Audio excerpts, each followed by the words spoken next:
11টা, 11:30, 12টাও বেজে যায় ঘুম থেকে উঠতে উঠতে। আর এই যে দেখেন ঘুম থেকে উঠেই সে তার মোবাইলের ক্যামেরা অন করে দেখতেছে যে তাকে কেমন দেখাচ্ছে।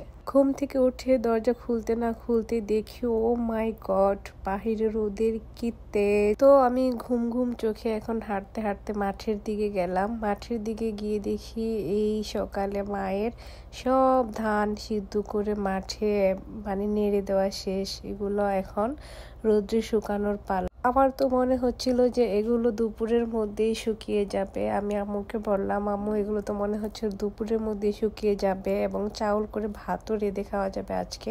তো আম্মু বললো যে না, এক রোদে ধান শুকানো যায় না, এক রোদে ধান শুকালে নাকি ধান ভালো হয় না, মিনিমাম 2টা রোদ দিতে হবে। 2 রোদে ধান শুকালে সেই ধান নাকি অনেক ভালো হয়, চাউলটা ভালো হয়। ঘুম থেকে উঠেই সে তার মোবাইলের ক্যামেরা অন করে দেখতেছে যে তাকে কেমন দেখাচ্ছে। ঘুম থেকে উঠে দরজা খুলতে না খুলতে দেখি ও মাই গড, বাহিরে রোদের কি তেজ। তো আমি ঘুম ঘুম চোখে এখন হাঁটতে হাঁটতে মাঠের দিকে গেলাম। মাঠের দিকে গিয়ে দেখি এই সকালে মায়ের সব ধান সিদ্ধ করে মাঠে নেড়ে দেওয়া শেষ। এগুলো এখন রোদ্রে শুকানোর পালা। আমার তো মনে হচ্ছিল যে এগুলো দুপুরের মধ্যেই শুকিয়ে যাবে। আমি আম্মুকে বললাম, আম্মু এগুলো তো মনে হচ্ছে দুপুরের মধ্যেই শুকিয়ে যাবে এবং চাউল করে ভাতও রেঁধে খাওয়া যাবে আজকে।